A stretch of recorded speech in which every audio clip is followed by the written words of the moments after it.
कभी लाइसेंस लाए ना, लाइसेंस चेक करेंगे इनके पास, गाड़ी कापी लाए। ऐसा लाइसेंस नहीं बनवाया आपने? लाइसेंस बनवाए ना, चले जाए ना, बंद है हमारे, आप उसमें चले जाए। मोबाइल नंबर क्या है आपका? मोबाइल नंबर क्या है आपका?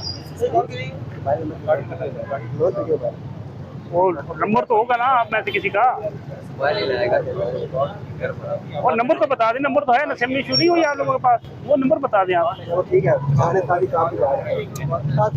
भाई है या फिर बंद करवाने ले जाए थाने में, अपना बताएं आप सर, मोबाइल नंबर बताएं।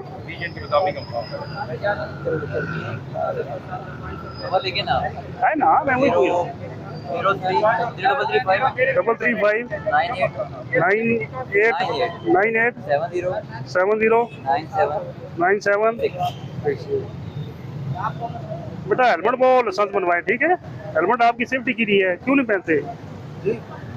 आपकी सेफ्टी के लिए हेलमेट मेरे भाई क्यों नहीं पहन रहे? बैल घर में पड़ा हुआ है।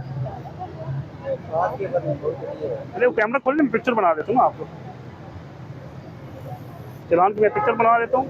नेक्स्ट टाइम आए बेटा आप ही यार होगी, ठीक है? लाइसेंस बनवाए और हेलमेट पहने। चलान 10 दिन का टाइम है, इजी पैसे जायज़ कैश भी पेड करवा के, चांदनी चौक चौकी हमारी।